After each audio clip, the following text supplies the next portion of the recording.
Hello and welcome. My name is Tom the Toolman and I am the CEO at thetoolman.net. Now today we're going to go over how to make a button in your PayPal account. Okay, you would simply log into your PayPal account, which I have here, and you would go to the top blue tab that says Merchant Services. Click on Merchant Services and it will turn over to another page. Now here you will see buy now button. You can click there. If it's a subscription button, then you would click down here where it says subscribe. Okay, but we're going to do a buy now button. Not much difference between the buy now and the subscribe button. So once we click on the buy now button, it will take us to another page.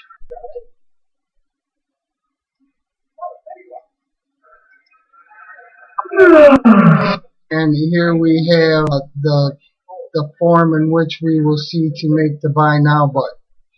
Choose a button type. It's going to be buy now, and then you would put your item name here, and then in the item ID you could put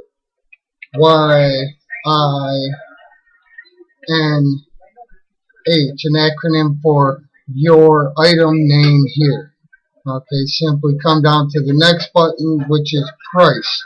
So we put in $9.95 for the price of our product. Okay, now here it says shipping, use specific amount. If this is a web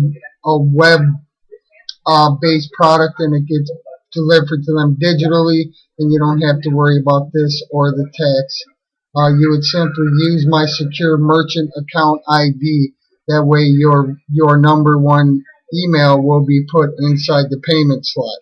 If you want to choose another one, you just drop down and designate which email you want it to go to, so when you get a payment, that's the email that it will go to.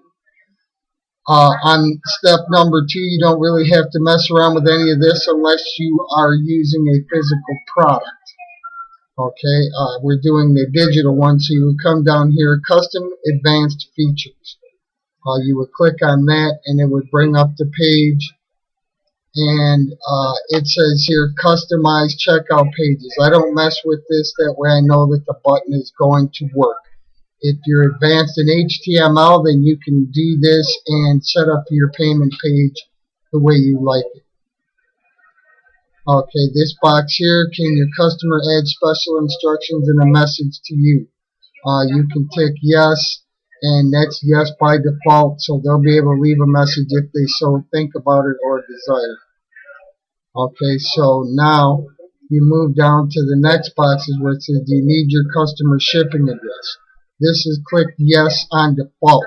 I like to keep this ticked, that way if the customer runs into any issues or encounters an internet hiccup, sometimes they will have a phone number associated with their PayPal email, and you'll be able to call them and get their problem fixed much quicker.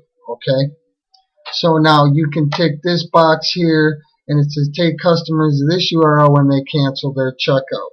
So I would put my home page there, and that way if they cancel through, they'll be taken to this page. Now this one here, it says take customers to this URL when they finish checkout. You tick the box, and then you put your cursor in there, and then you would put your thank you page in here. Your thank you page URL here.com. Okay, and then after you get that all done, there's nothing more that you can do. If you want to add a return, once again, this is for add advanced variables. If you're not very well versed in HTML or any of these codes, don't worry about it. Then you simply click this button here, create button.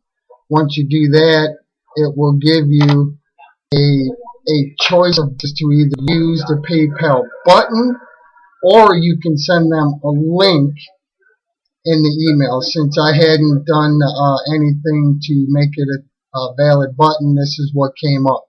But you will see a box where it says web link or email link. One will have all the HTML code, and one will just have a link where you can put it in an email.